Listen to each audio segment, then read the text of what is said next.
My dear students, welcome to ज्ञान का सागर with संजीवनी। आज मैं आपको हिंदी व्याकरण में से क्रिया के बारे में पढ़ाऊंगी जो इस प्रकार से है। ठीक है, तो आज हम पढ़ेंगे क्रिया किसे कहते हैं। क्या पढ़ेंगे? क्रिया किसे कहते हैं। क्रिया किसे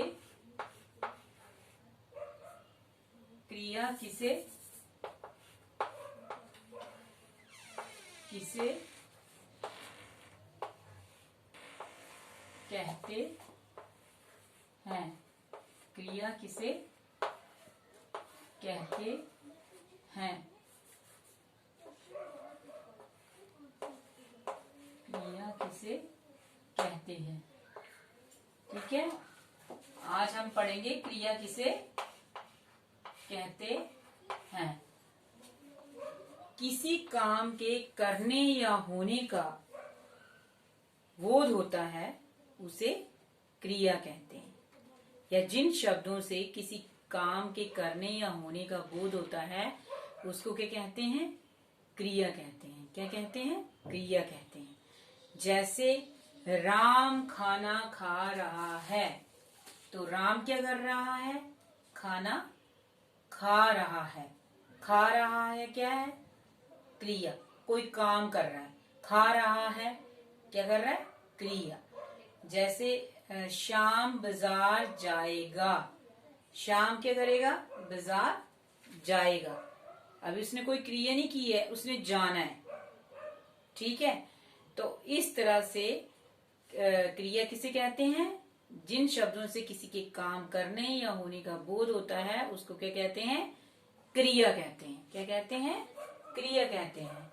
अब सेकंड क्वेश्चन हमारा आता है, क्रिया के कितने भेद होते हैं। क्रिया के कितने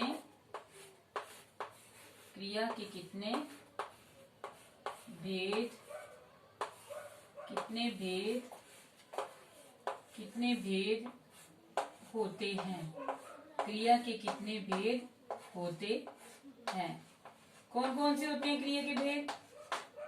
क्रिया के कितने भेद होते हैं? क्रिया के कितने भेद होते हैं? क्रिया के दो भेद होते हैं। कितने होते हैं? क्रिया के दो भेद होते हैं। क्रिया के दो भेद होते हैं। क्रिया के कितने भेद होते हैं? दो भेद होते हैं। कितने भेद होते हैं? दो भेद होते हैं। ठीक है, अब हमारे पास फर्स्ट आ गया अकर्मक क्रिया।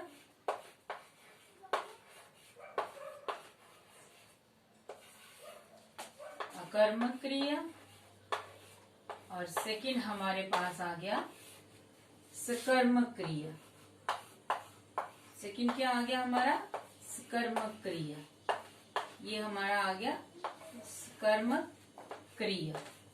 ठीक है, तो इस तरह से हमारे पास हमें पता चल गया कि क्रिया के कितने भेद होते हैं। क्रिया के कितने भेद होते हैं? दो भेद होते हैं। कौन सा? अकर्मक क्रिया और सकर्मक क्रिया। अब हम बताएंगे आपको कि अकर्मक क्रिया किसे कहते हैं। अकर्मक क्रिया वे होती है, जैसे पहले लग चुका है इसमें, अकर्मक क्रिया जिसमें जो कर्म से रहित हो, जिसमें कर्म का वर्णन नहीं किया गया हो, कर्म से रहित हो, वो क्या होती है? अकर्मक क्रिया। या हम ऐसे कह सकते हैं कि जिन शब्दों से हमें ये पता चलता है कि उसमें कर्म का अध्ययन ना करके कर्ता पे उसका फल पड़ता है, उसको क्या कहते हैं? अकर्मक क्रिया कहते हैं। क्या कहते हैं? अकर्मक क्रिया कहते हैं। ठीक है, जिसमें जो कर्म रहित हो, जिसमें कर्ता के ऊपर फल पड़े, किसके ऊपर पड़े? कर्ता के ऊपर। जैसे हम बोलेंगे कि राम खा रहा है। राम क्या कर रहा है? खा रहा है। तो इसमें कर्ता क्या आएगा? कर्ता क्या आया इसमें? राम। क्या आया इसमें? राम। तो कर्ता की, जिसमें कर्ता का अध्ययन किया जाए, कर्ता का बोध हो, जिन क्रियाओं में, कर्म क्रिया उसको कहते हैं जिन शब्दों में कर्म पर फल ना पड़कर कर्ता पर फल पड़ता है, उसको क्या कहते हैं? अकर्म क्रिया कहते हैं। जैसे हम बोलेंगे राम खाना खाता है, तो इसमें कर्ता कौन है? राम। क्योंकि राम कर रहा है ना, राम खाना खा रहा है, और क्रिया क्या होगी? खा रहा है, वो क्रिया होगी। तो ये क्या हो गया हमारा? अकर्मक क्रिया। ठीक है। अब सेकंड हमारा आ गया स्कर्मक क्रिया। स्कर्मक क्रिया जिसमें जो कर्म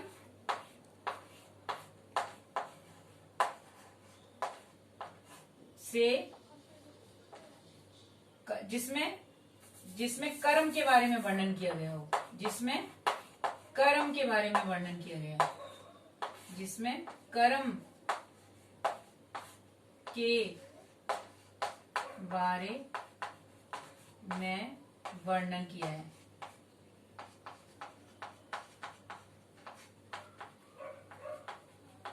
ठीक है, इसमें कर्म के बारे में वर्णन किया गया। जैसे सकर्म क्रिया क्या होती है? जैसे जिन शब्दों से उसके कर्ता पे प्रभाव न पड़कर उसके कर्म पर प्रभाव पड़ता है, उसको क्या कहते हैं? सकर्म क्रिया।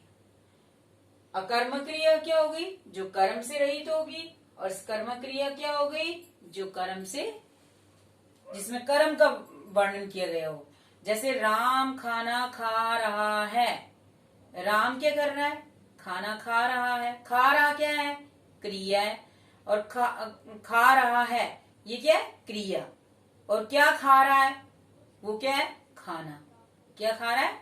खाना खा रहा है। ठीक है। तो ये हमारी आ गई अकर्म क्रिया, और क्या आ गई?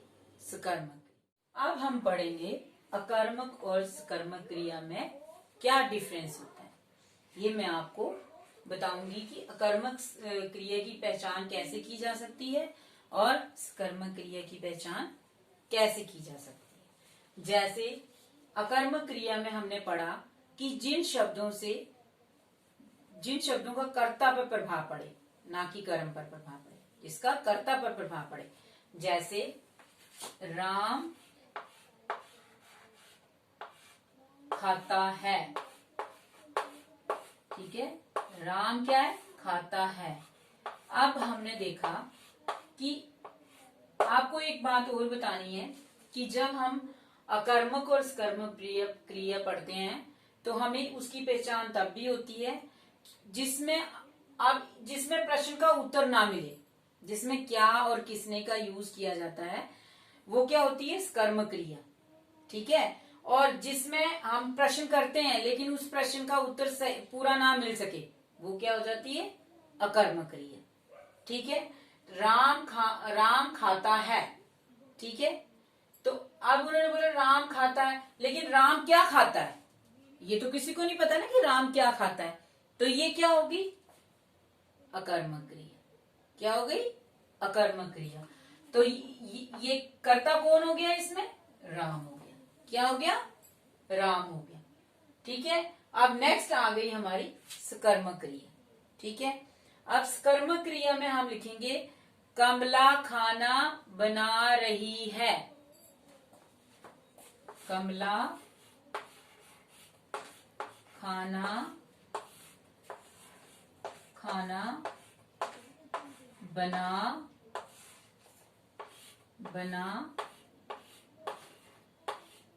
रही है। कमला खाना बना रही है। ठीक है। तो अब हमने देखा, इसमें हमने सकर्मक क्रिया में आपको पढ़ाया था कि जिन शब्दों से कर्म पर प्रभाव पड़ता है उसको क्या कहते हैं? सकर्मक क्रिया। ठीक है।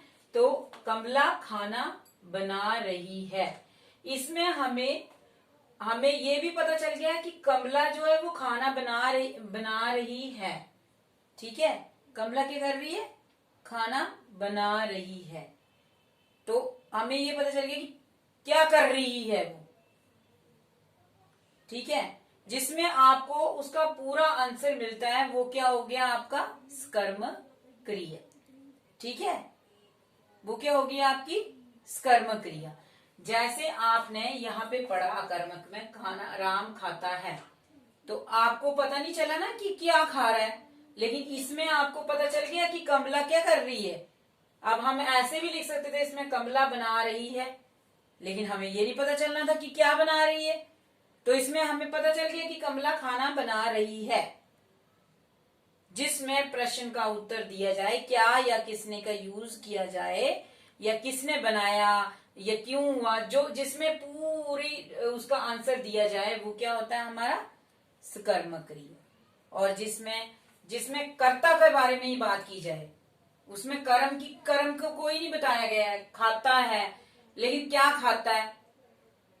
कर्म तो तब होगा ना जब वो कुछ करेगा, तो वो कर्म है। तो क्या आ जाएगा? ये अकर्म क्रिया और ये कर्म क्रिया। ठीक है, तो मैं आशा करती हूँ कि जो मैंने आपको क्रिया के बारे में पढ़ाया वो आपको समझ आ गया होगा। अगर उसके बावजूद भी अगर कोई प्रश्न आप में से पूछना चाहते हो तो आप कमेंट बॉक्स पे जाके मेरे से प्रश्न पूछ सकते हैं। और मैं चाहती हूँ कि जब मैं आपको ये टॉपिक पढ़ा दूं तो मैं एक दिन आपको इसका एक टेस्ट भी रखना चाहती हूँ, कि मैं वो टेस्ट रखूं। और मैं ये जानना चाहती हूँ कि जो मैं पढ़ा रही हूँ वो बच्चों को समझ भी आ रहा है कि नहीं आ रहा है। ठीक है, क्योंकि अगर वो समझ आ रहा होगा तो वो आंसर क्या होगा मुझे फटाफट पता चलेगा कि ये बच्चा बताएगा ये कर्म क्रिया है, ये कर्म क्रिया है। ठीक है, तो मैं आशा करती हूँ कि आपको मेरा ये वीडियो जो है पसंद आया होगा। और इसी के साथ धन्यवाद।